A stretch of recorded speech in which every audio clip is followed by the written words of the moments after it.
Well, the Big D is going to Budapest, Hungary for the 2026 Champions League Final as PSG and Arsenal look for Europe's biggest prize. Joining me as he does for every Champions League Final, my friend Charlie. So, mate, we got PSG and Arsenal. If there's one word for this year's Champions League Final, what is that one word?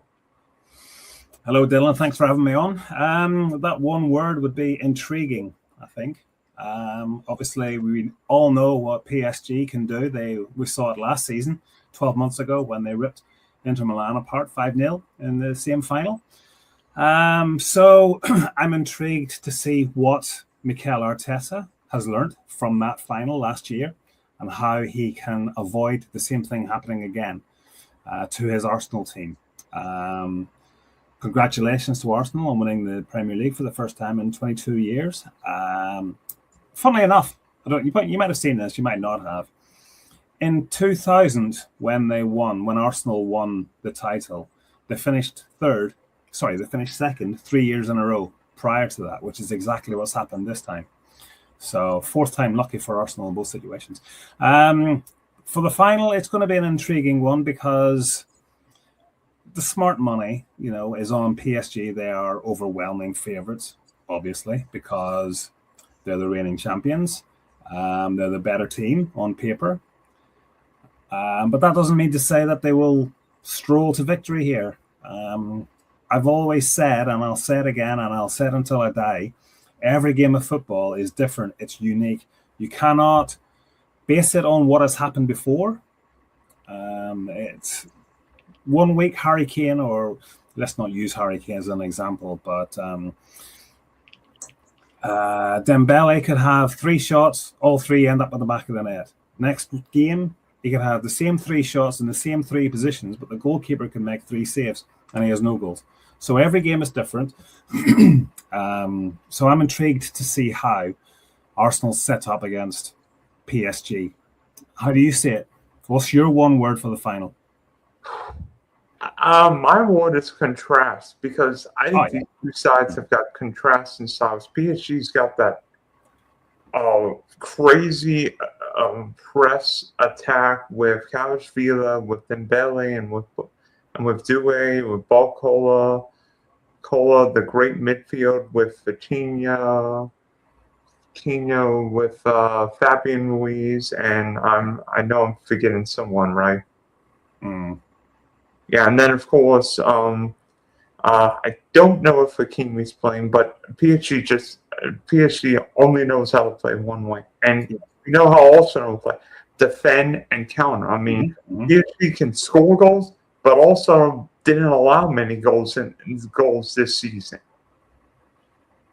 Yeah, no, it's going to be fascinating, and I think experience of a Champions League final is going to play a significant part in this. PSG, obviously, it's the same team as last season. 1 or 2 little tweaks here or there, as you sort of alluded to before. Arsenal have only got 3 players who have played in a Champions League final, and a 4th was an unused substitute when Chelsea played Man City. Can you name those 4 players? Kai Havertz scored the winner in Porto. I think Kepa was on the bench. 2, yep.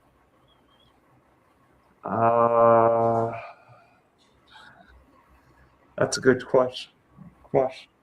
I don't think Manduke played. No, he didn't play.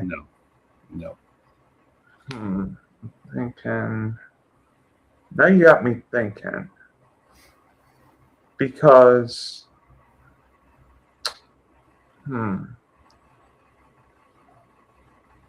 What country did these guys play for? One is Brazil. Martinelli.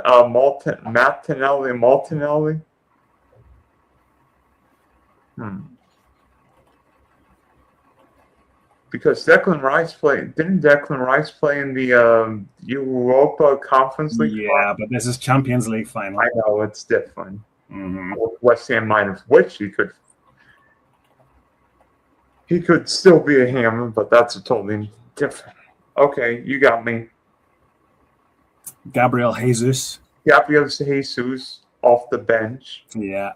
And the other one, now I don't know if he has left Arsenal or not, but Zinchenko, he's playing for Ajax at the moment. I don't know if he is still an Arsenal player, but he's not going to play this weekend anyway, so it's irrelevant. There's 3 players in this current squad that has experience, but not very much.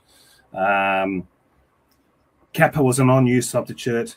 Gabriel came off the bench, and Kai Havertz, of course, started and scored the winning goal for your team.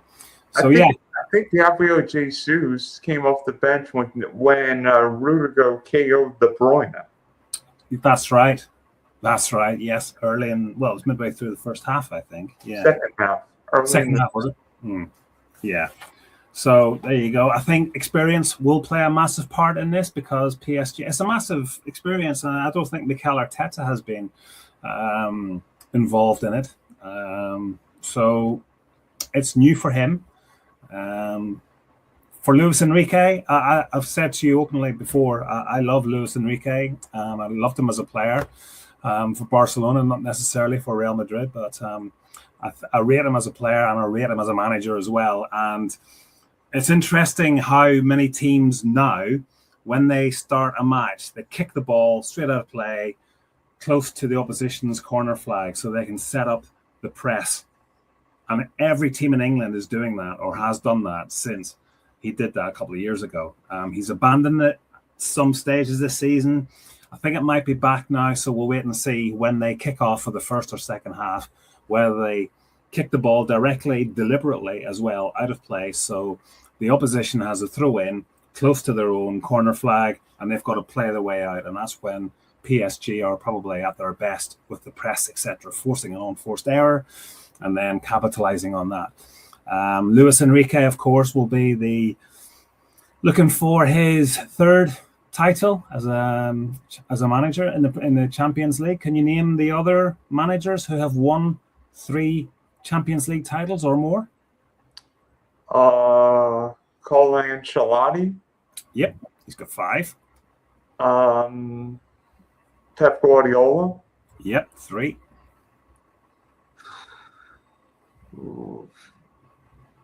Now, how many guys have won? 2 more.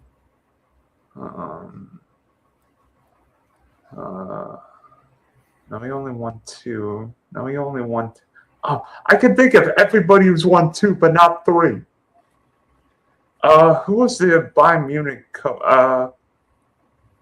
Heikes? No.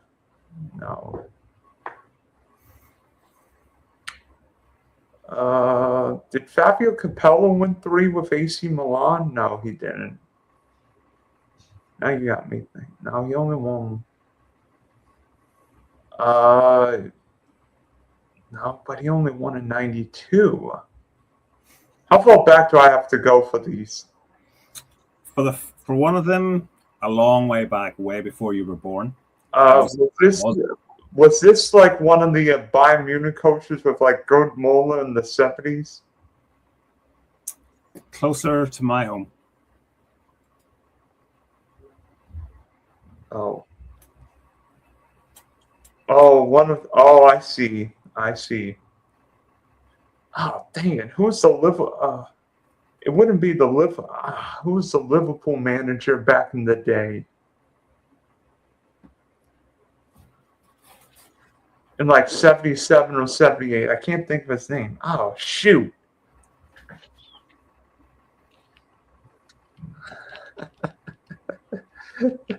You are coming out of the woodshed right now. I am. I knew you want to be tested, so I had a little think, and I came up with a couple of questions for you. So, Paisley? Yes, that's the one.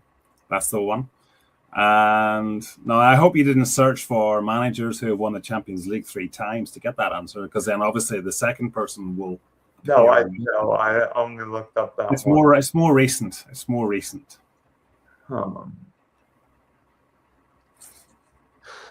We only won.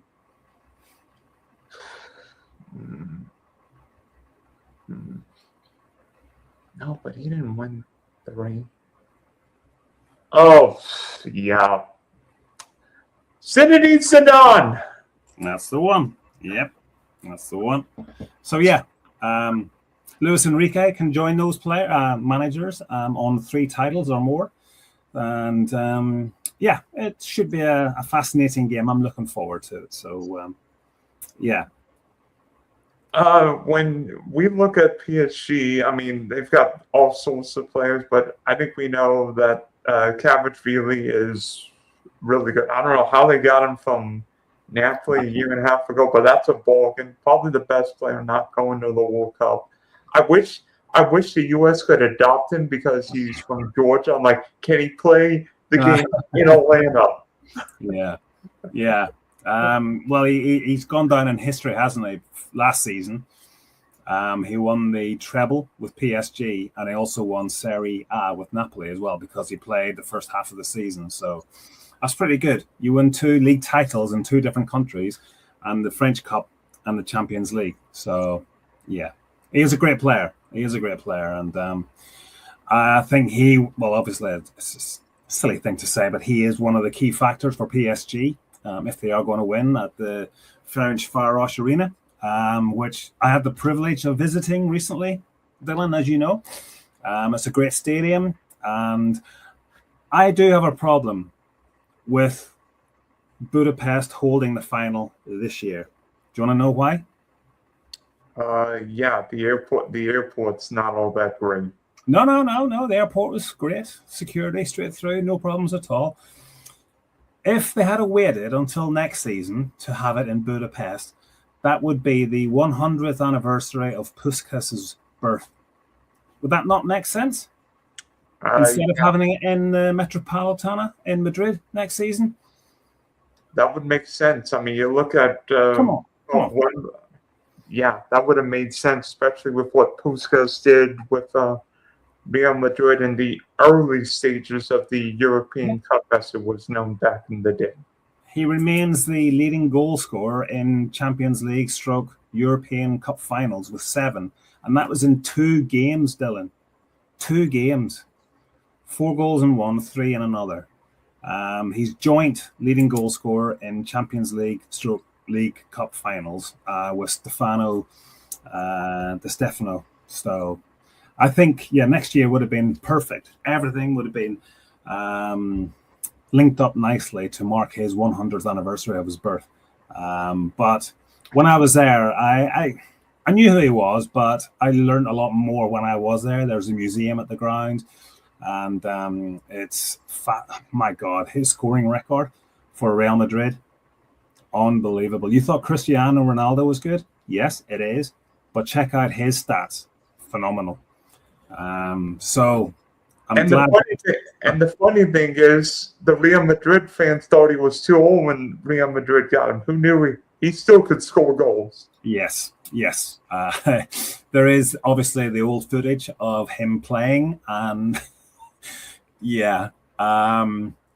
couldn't play at that age now the way he was. Tom Brady can play because he looked after his body, obviously, in American football. But I'm not going to be disrespectful to Puskás, but what a player. If you do get a chance to go to Budapest, go to the stadium, do the tour, which we did. We did the museum as well, which is at the stadium. It's a fantastic stadium.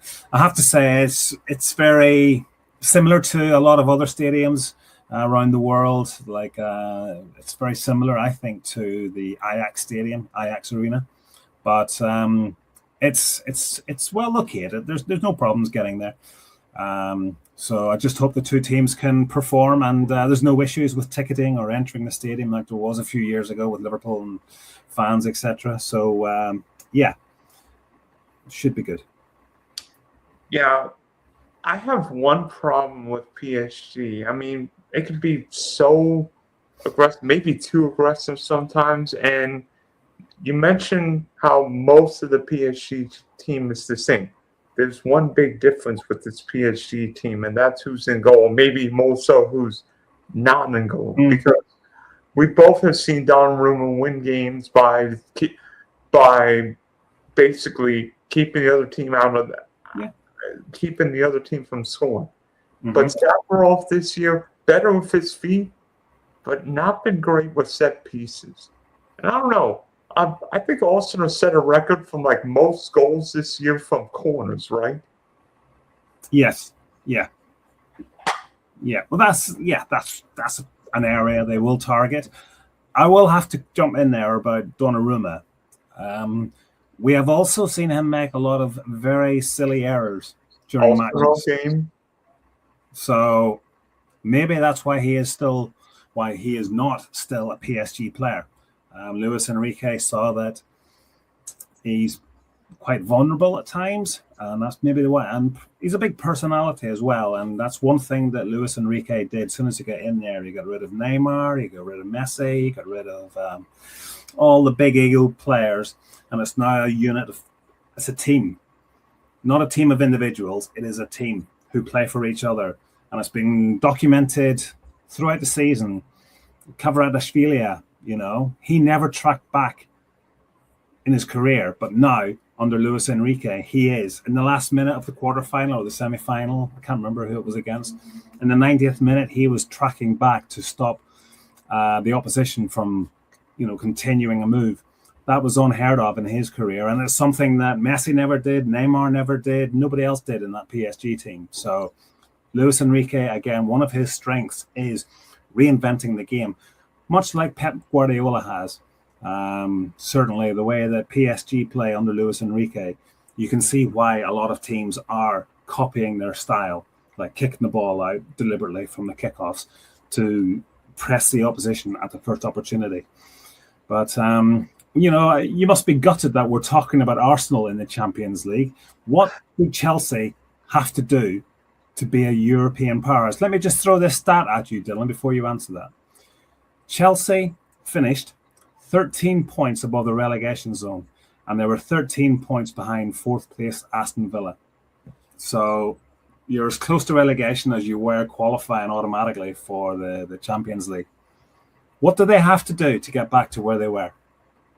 Not that long ago. I think Chelsea have to keep from getting all the red cards, because didn't the Blues have 11 red cards this year? It's ridiculous, right? It is. But can I just sort of give a reason as to why that possibly was?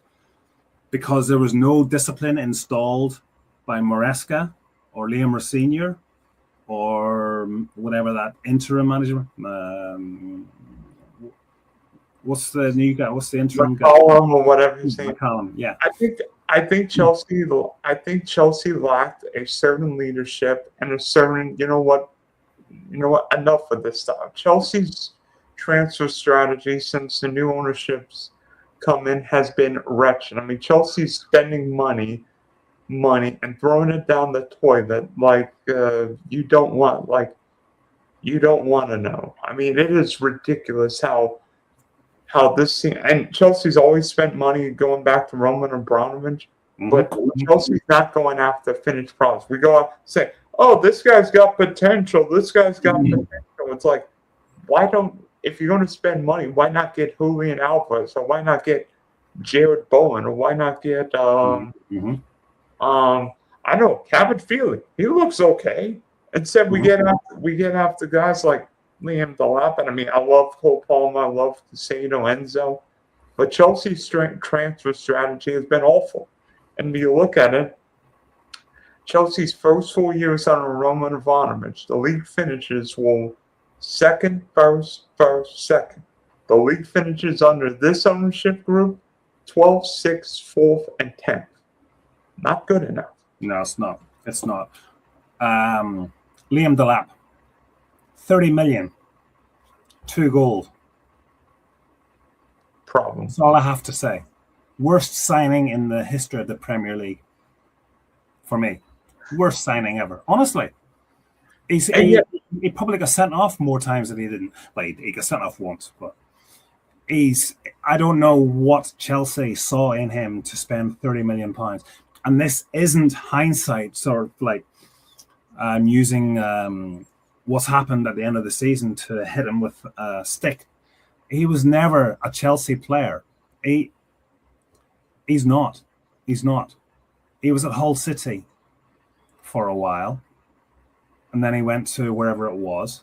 He is not he's not a top Premier League team's player. He's not a Chelsea player. He might fit in somewhere else. I can't see him at Man United. I can't see him at Man City. Can't see him at Arsenal. So I can see him possibly at Brentford or somewhere like that. Fulham, no disrespect to them, but he is not a big club player. Yeah, and also for all the money Chelsea spent, guess what we don't have? A striker and a goalie. I mean, I don't know. I mean, yeah, it sure helped having Didier Drogba and Peter Cech for all those years. Mm-hmm. Didier Drogba now would score more goals than Liam Delap. Fact.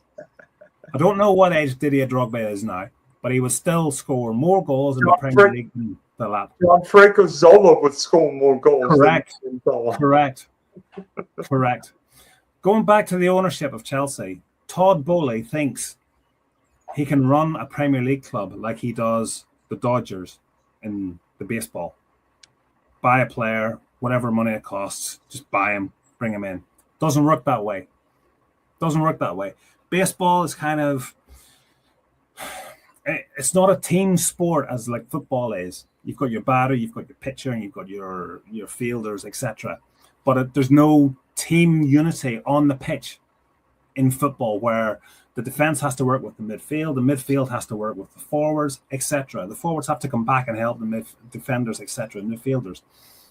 He has to get his head around that. You can't just buy players because they've done well somewhere. You've got to buy a team that fits. Look at Hull City, right? One promotion to the Premier League, right? You look at that team. There are no standout stars. It is a team of players that want to play for each other. No star players. And that is what Chelsea are missing. They have no unity. Arsenal have that unity because they've kept the squad for the last 2 or 3 seasons. They've been knocking on the door. They've just been tweaking it a little bit.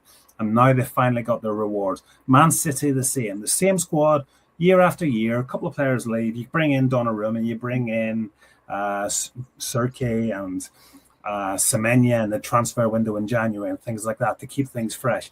But Pep Guardiola knows, Mikel Arteta knows, when you're buying a player, it's not just about what he does on the pitch. It's how he can integrate himself into the team and the changing room to make sure that unity and the personality of the team isn't affected by some super ego coming into the changing room and upsetting the balance. That has happened with Chelsea for years and years and years. You look at, I've said this to you before, you look at the likes of Enzo Fernandez, right? Listening to a team talk from Liam Rossinier, and he's thinking, I've won the World Cup with Argentina, and I'm listening to an English manager who has won nothing, and he wants me to get in a huddle around the centre circle before the game to protect the ball. It's you have to earn respect. You have to earn respect from the players. Liam Rossinier never did. And that changing room at Chelsea is a disgrace. Tottenham's was the same until De Zerbi went in there. You look at Romero saying he wasn't going to be at the last game of the season. He's the club captain. On the day that Tottenham could have got relegated, he initially said he wasn't going to be there. He was going to go back to Argentina to watch a club game. He did turn up to the game. That stinks. That stinks, Dylan. You got to get players like that out of your club quick. Otherwise, you'll have this conversation year after year, and Chelsea will not win anything. Tottenham won't win anything. I know they won the Europa League last year, but they shouldn't be at the bottom 5 or 6 in the Premier League. They should not. But there are too many players who spoil and ruin the changing room at Chelsea and Tottenham. Yeah, and maybe after having somebody who's, maybe that character is lacking, having that John Terry, having that Roy Keane, having the try and think, that leader matters, having that Lothar Matthäus, whether it be for Bayern Munich or West Germany back in the day, matters. You want players for who the club means something to. Chelsea meant something to John Terry and Frank Lampard. The Man United team meant something to Roy Keane and Rio. Sorry, well, yeah, Roy Keane. He's Irish, but it meant a lot to him. Rio Ferdinand, Wayne Rooney. It means something to them. You look at a lot of players in today's game, and it's not, the club doesn't mean anything to them. And if Spurs did get relegated, 5, 6, 7, 8 of those players would have been on the phone to their agents weeks ago saying, if we go down, I want to go to Spain. I want to play for that team. I want to go to France. I want to go to Italy. You know, if we get relegated. You can't. You've got to have a bond within that playing unit that they will do anything for each other to stay in the league. You look at Romero, the number of red cards, silly, unnecessary red cards he had in his time at Tottenham. This season as well, there was one that stands out. I can't remember who it was against, but it was just a stupid red card. In a team that is fighting relegation, that is not what you need from your senior players. Yeah, and you know who didn't get a red card this year? That'd be Arsenal. That's why they won the league. Well, exactly. How many red cards did Arsene Wenger have, as Arsenal manager? I didn't know that Arsenal didn't have a player sent off this season. Good stat. Well, maybe blame VAR for that because Sky Havertz should have been sent off against Burnley. Oh, yeah. But that's a story for another day. Yeah, it is. Gabriel against Man City, but we'll leave it at that. Yeah, well, I'll come on to VAR before we leave this call. Let me ask you a question. What do Arsenal have to do to beat PSG on Saturday in Budapest? Lovely city. I think Arsenal will have to be brave. I don't think Arsenal can defend for 90 minutes. I think Arsenal will have to attack and make PSG defend. Yes, PSG's front three is great, but you know what? Puskás Aréna is really good himself. Gyökeres brings a physical presence up front, assuming it's him. And you know what? Kai Havertz scored in a Champions League final not that many years ago. And Trossard's been in decent form. I think the midfield's the key with Rice, with Odegaard, and I think it'll be Lewis Skelly in midfield. They have to be dynamic athleticism and can't let Vitinha and Fabian Ruiz control the game in midfield. I think also we'll have to make those guys uncomfortable, maybe make this a physical game. And then Saliba and Gabriel have to be the best center-back partnership in Europe. Otherwise, PSG will blow them off the pitch. Agreed. Let me just say, we could have a situation where it's Kvaratskhelia against Lewis Skelly. I like that. But I think for Arsenal, they have to score the first goal. That is crucial. Arsenal's record in the Champions League this season when they have scored the first goal is 11 wins and 1 draw. When PSG score the first goal, it's 6 wins and 2 draws. However, even if Arsenal do score the first goal, PSG have shown this season in the Champions League their powers of recovery. They've conceded the first goal 7 times, but won 4 of those games. So it's going to be intriguing. Arsenal have to score first and then try and defend. However, you can't defend and not invite pressure from PSG for the whole 90 minutes. PSG have got players that can create chances at will, left, right, and centre. So I think the only team that could beat PSG is PSG themselves. I know that's a cliche and a weird thing to say, but if PSG play the way they have against Bayern Munich in the semi-finals and throughout this competition, they shouldn't have any problems. But as I said before, every game is unique. You can't base what's going to happen on Saturday as to what's happened in the past. Could be a freak mistake, mislaid pass, lets Arsenal in. They go 1-0 up and they sort of defend for their lives for the rest of the game. So PSG, it's all about PSG. If they play the way we know what they can play, they will win this game. However, Arsenal are still good enough. If they score the first goal, they should be able to see that out with the defensive players they have. Declan Rice, he's got experience of winning a European final with West Ham, now a championship side, taking Hull City space. It's funny. West Ham thought they could be a Champions League side. Now they're going to be a championship side. Yes. I'll bore you with this little joke. Obviously, Hull City have won promotion to the Premier League. The team had a parade through the city, and they met all the players on the balcony at the City Hall, etc. And the manager says, I joined this club last year, and I was told I had to keep them in the Championship. I failed. We're now going to the Premier League, which I think is great. It's great. His job was keep us in the Championship, and you've done a good job, mate. He's done even better than that with a team of misfits, a team of players that nobody wanted because they couldn't pay money for players, which is why they've done so well. The management team and the scouts, they've looked at players who can fit into that team, and they've got success with the smallest budget, one of the smallest budgets in the Championship. But I won't bore you with any more Hull City stories. Declan Rice will be a big part. If Arsenal go 1-0 up, he will have to be the calming influence. And Odegaard as well. You know, he's had experience playing big games for Real Madrid in the past. Just calm things down. PSG are going to go crazy with possession. I went back and I looked at the two games that PSG lost in the Champions League this year. Sporting and Bayern Munich, both 2-1 defeats.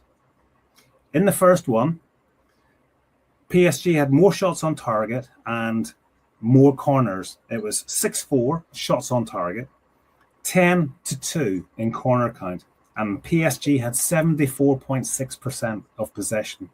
Against Bayern Munich, PSG had 9 shots on target to Bayern's 5, and in corners it was 9 for PSG, 1 for Bayern, and they had 71% possession.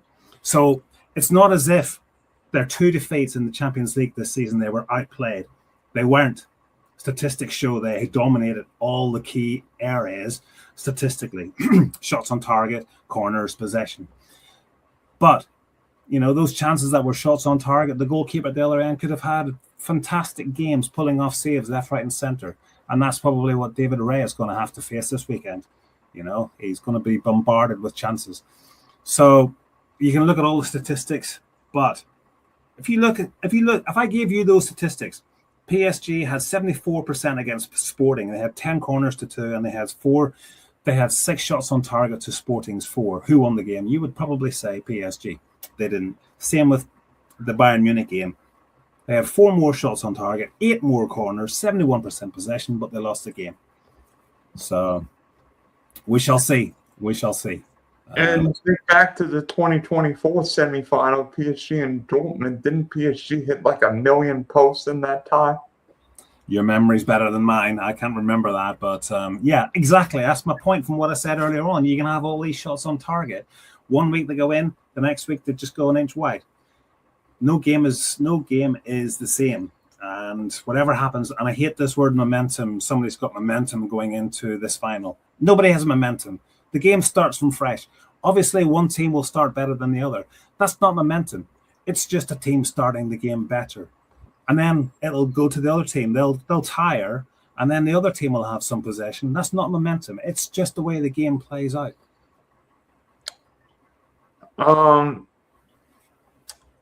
Does the experience of also winning the Premier League for the first time since the Invincible team 22 years ago help or hurt the Gunners? Oh, it helps them. It helps them because the pressure is off them. They've already won a trophy that has been a burden on their shoulders for 22 years.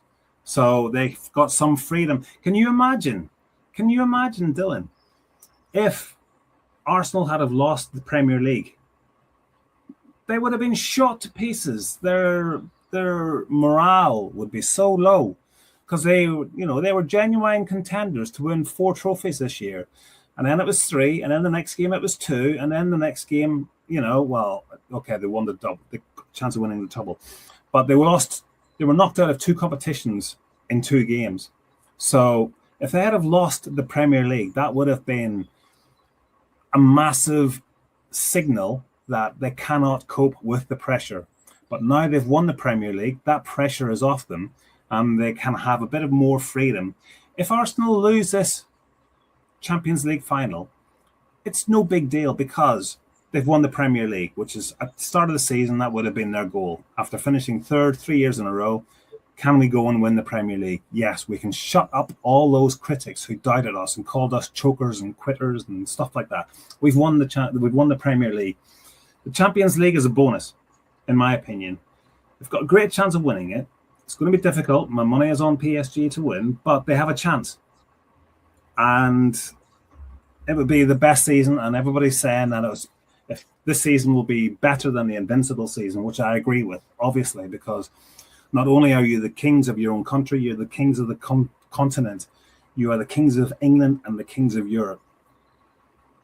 So, it'd be the most boring side to win. It'd be the most boring side to win a Champions League final in a long time, right? It would. Yes, it would. Yes, it was the most boring Premier League team to win the title. But listen, their name is on the trophy. They've done the parade. They're champions for the next 12 months. They could do it again next year with a bit more flair. Let's hope so. But yeah, if you like scoring goals from corners and things like that, then yeah, support Arsenal. Personally, I like to watch PSG and Bayern Munich winning, in a 9-goal thriller. But yeah, I mean, I wonder how many goals PSG and Barcelona could have put in a 2-leg tie. My answer would have been double digits. Oh, without a doubt. Without a doubt. Yeah, easily. Thinking back to Champions League final history, I think there's one game that the whole continent wants to see, and that's El Clasico. I mean, met in a couple semis. I think 2002, 2011. We remember Pepe getting sent off at the Bayern, and then Messi. Wow, Pepe getting sent off. Who would have thought? Either Pep. Oh, by the way, Jose Mourinho was also sent off in that game. Mm-hmm. But besides El Clasico, what would be a dream Champions League final? You just mentioned it, PSG Barcelona, PSG Bayern Munich this season. I would have taken either of those. Unfortunately, it wasn't to be. I was intrigued a couple of years ago when it was AC Milan and Inter in the semi-finals, but that didn't really live up to my expectations. So if that was the final, I don't think it would have been a good spectacle because both teams would have cancelled each other out. It would have been like 12 yellow cards and 3 red cards. So no, personally, yeah, PSG, Barcelona, PSG, Bayern Munich. At this moment in time, yeah, that's the one I would have gone for. Yeah. Yeah, you probably remember the 2003 Champions League final between Juve and AC Milan, which was dreadful at Old Trafford. Right? Mm-hmm. Yep. I don't know. I mean, hopefully we don't have any more controversies like the Hart situation. I mean, that almost broke my heart. Which one? Sorry.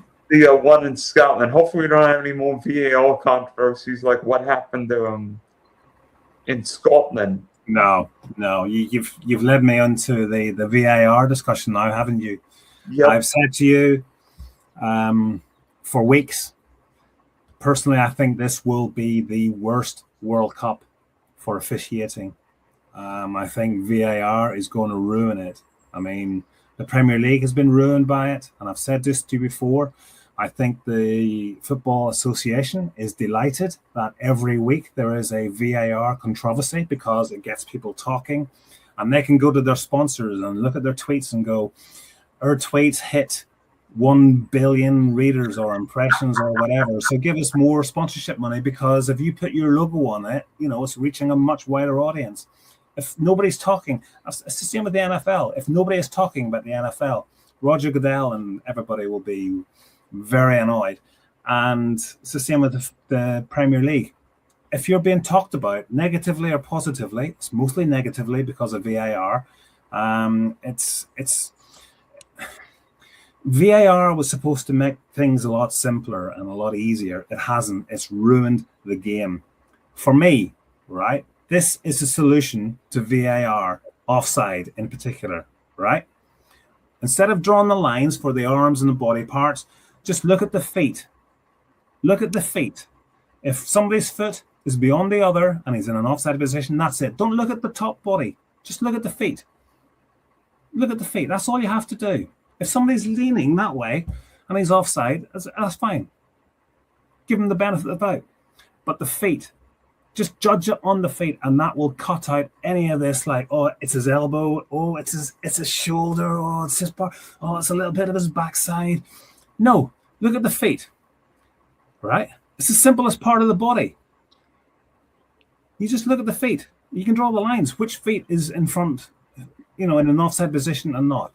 That, for me, would make things a lot easier. But they don't want things to be easier. They want people to talk about, oh, did you see that incident in the Premier League? You're talking about a game in Scotland. That's what the authorities want. That's what they want. Oh, look at that incident between Arsenal and West Ham. The goalkeeper, it's like that. Let's talk about it. Let's get people talking about it. That's what the football authorities want. That's what UEFA want. That's what FIFA want. Johnny Infantino, oh my God, how unbearable is he going to be in the next month? Anyway, he's going to be going like, how can we get people talking about this beautiful game, whether it's bad or if it's good? Yeah. And it's just going to be VAR. I'm going to say now that VAR is going to ruin this World Cup. And hopefully we don't have another story like 2010 when everybody could see Frank Lampard's ghost goal or Nigel de Jong's karate chop right to the chest. Yeah. Frank Lampard's goal, they have addressed that. They've got the referees with the watches now and the goal line technology. That was over the line. That was a goal. However, England were cheated, for want of a better word, out of a place in the next round because that was a knockout game. I think it was a round of 16 or something like that. Yeah. And that was the end of their World Cup. In a game when it was like 1-1 or something like that, England could have gone 2-1 to Germany, I think it was. Would have made it 2-2. So we finally got that addressed. We can't wait another 16 years for VAR to decide whether a player is offside or not with all this nonsense that's going on. We've got semi-automated in the Champions League. Oh, by the way, we're talking about rules and stuff. Penalties that are given in the Champions League for handball would not be given in the Premier League. How is that allowed to happen in a world game where you're playing by two different sets of rules? And now you're going to a World Cup where players are used to one way of playing. That's handball. That's not handball. And now you're being hang on a second. What is handball? Nobody knows. Nobody knows. I don't know. Hopefully we don't have any more of those issues. We will because there's more games, and yeah, it's going to be real. By the way, you have another question for me. Not trivia question, but you have another question regarding the Champions League and maybe a future host. What do you think? America should host the Champions League final?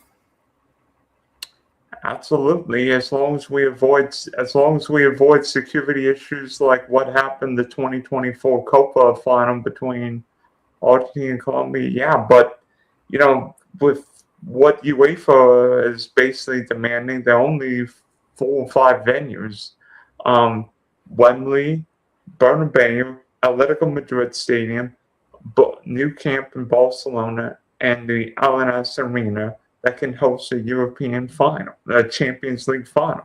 Well, what about Budapest, which is hosting it this year? You didn't mention that. Well, we'll see what happens. I mean, Budapest, Budapest, nothing wrong with the city, but I'm hearing like they're all not that many hotel rooms, and the airport's not all that modern, from what I hear. Mm. Although you were just there, and what did it seem like to you? Well, yeah, but there wasn't 80,000 people making their way to the stadium. We went there on a Sunday morning. It was very quiet, very, very quiet. But no, I take that on board. But you'll find now that teams will regenerate their stadiums up to a Champions League level. I do not think the US will host a Champions League final. You can't compare what the NFL is doing to what football/soccer would do. You can't. Years ago, it was discussed that each Premier League team would have a 39th game played in America. That was shot down. The European Super League, which was kind of the next thing, that was shot down as well. There is no way clubs will vote to have the Champions League final in America. You can't compare what the NBA do, bringing games over to Europe, what the NFL do, bringing the games everywhere. NFL is just a monster of its own. Brilliant monster. I love it because I can get in a car and I can drive to Wembley or Tottenham to watch 2-3 NFL games every year. If I was an NFL fan from those teams like Jacksonville, 2 home games I'm being denied, I would not be happy. And I wouldn't be happy if my team got to the Champions League final and I had to go to a different continent. But you remember the 2019 Europa League final with Chelsea and Arsenal played that in Baku, Azerbaijan. That was a long trip. Yes, but there's reasons for that. Now, if you don't know what that means, money. Somebody would have been paid handsomely to make that decision. Why else would you have it in Azerbaijan? However, Azerbaijan, I've never been there, but it hosts a Formula One Grand Prix. So why not? Why not host a Champions League final? Belfast, Windsor Park, home of my Northern Ireland team, that hosted the European Super Cup the year after Chelsea won it.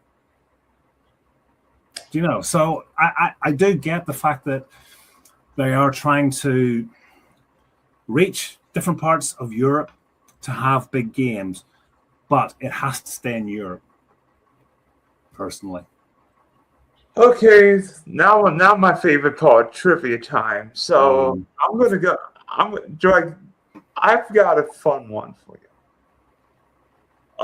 Which famous Northern Irishman scored the winner for Manchester United in the 1968 European Cup?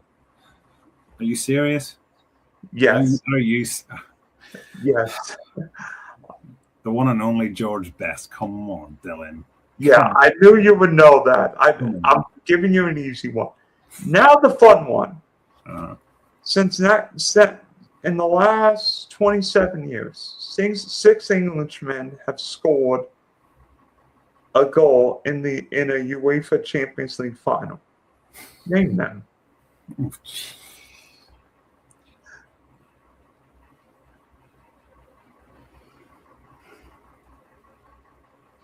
Steve McManaman. 2000 for Real Madrid against Valencia.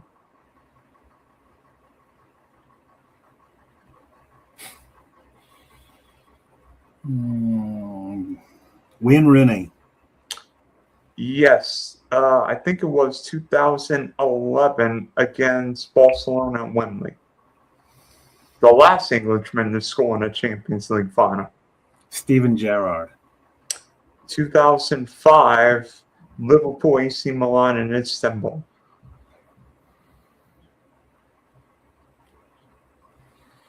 I'm chuffed that I've got 3 quite quickly.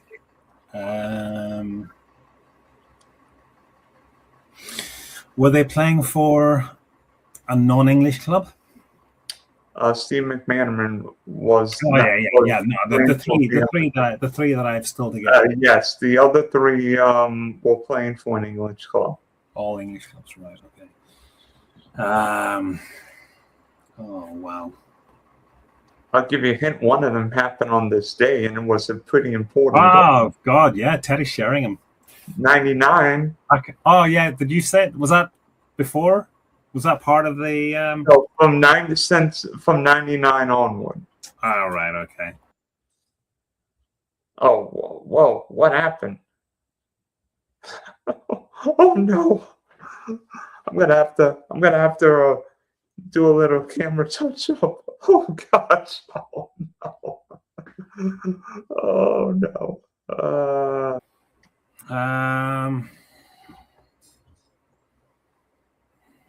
I'm gonna need a clue. Havertz scored for Chelsea, didn't he? Yes, but Havertz is German. Yeah. I'll give you a hint.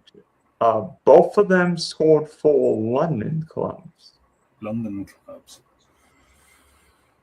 Right, okay. Well, Tottenham didn't score. Although he did play for Tottenham once. I think he did. Yeah. Okay.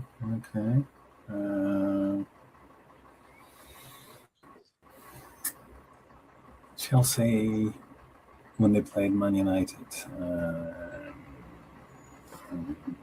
probably Drogba scored that day. Or did Lampard score? Did Lampard score? 2008, Man United, Chelsea. So he didn't play for Spurs.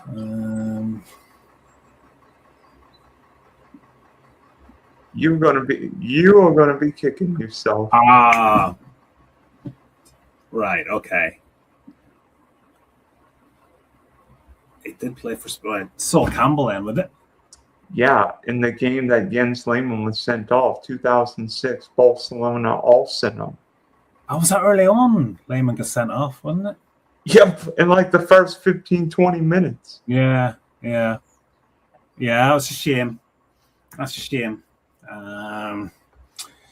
But I like Barcelona, and I don't like Arsenal too much, so I was quite happy with it.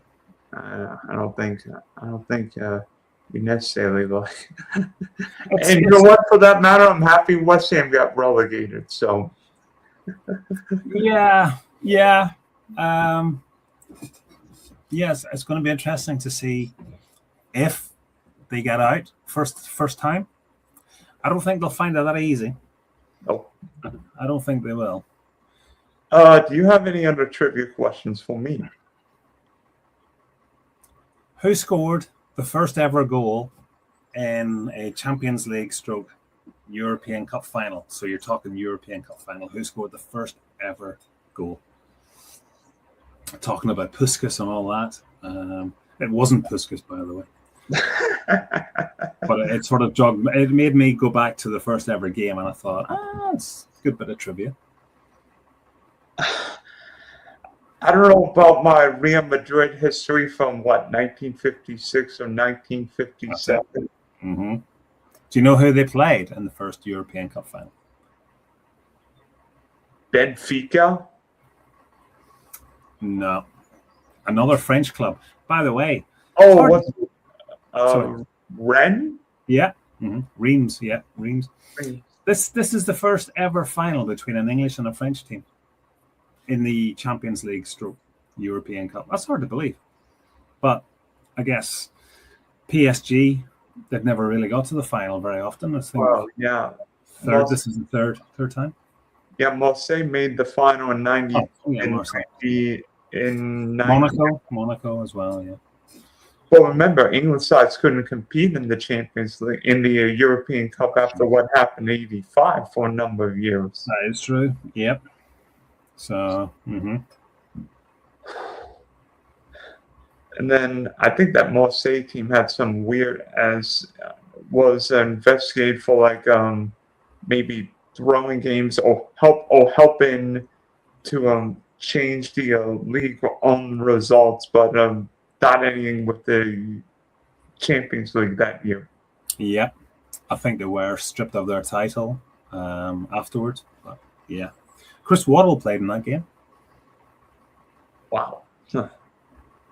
And I think he was the England reserve keeper in 1990 when England played Germany. I'm like, that's when England couldn't win a penalty shootout. True. Yeah.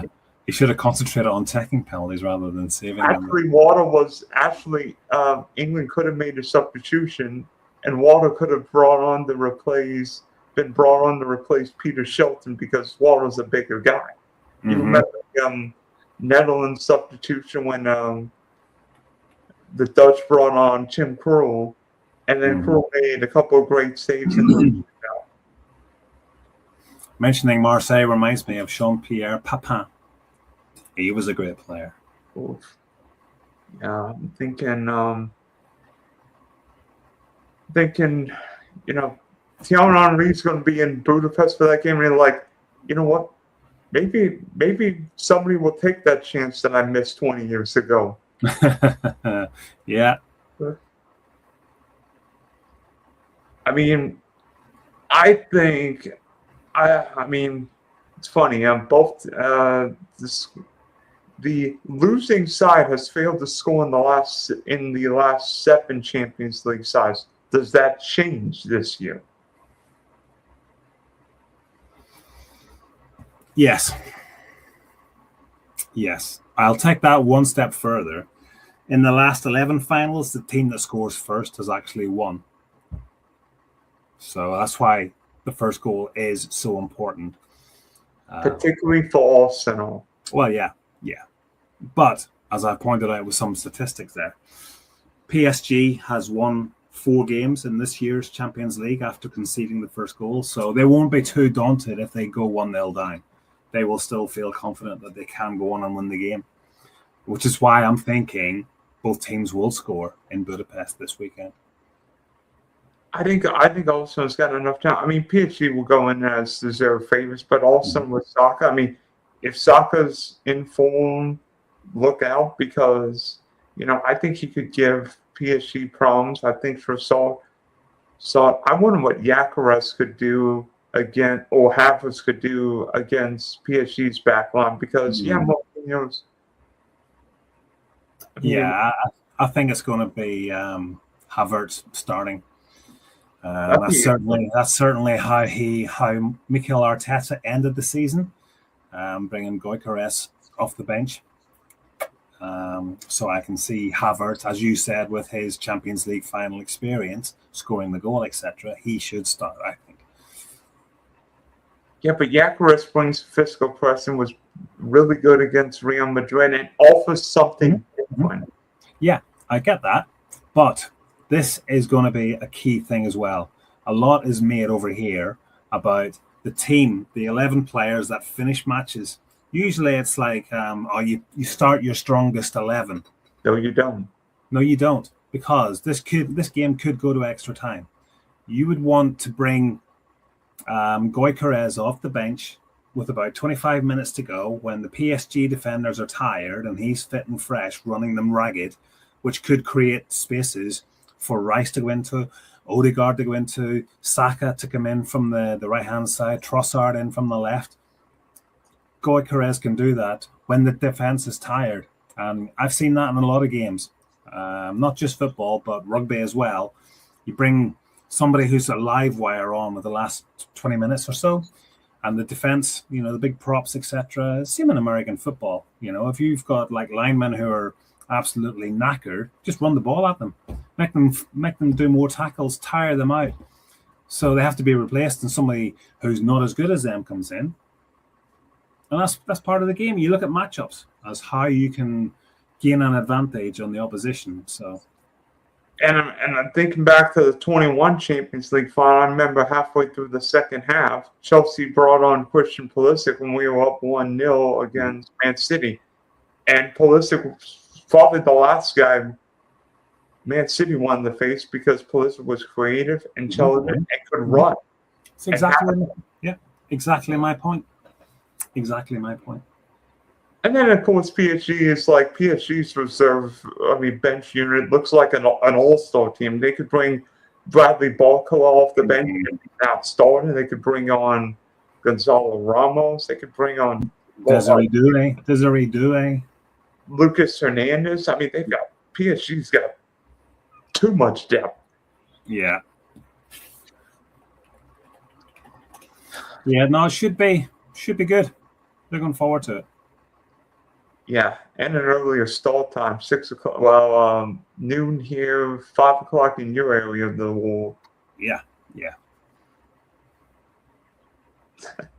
Which I think it will make it better. Of course. Yeah. By the way, I think Mikel Arteta started his football career, or played part of his football career, with PSG. Oh, right. Okay. I'm not sure about that, but yeah. In like the middle 90s. Yeah, he did 31 games, 2 goals. Yeah. Barcelona B team as well.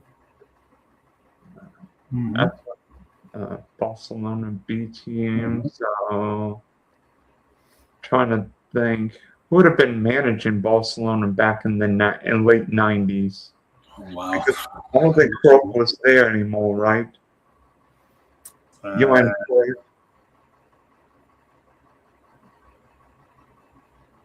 Louis van Gaal.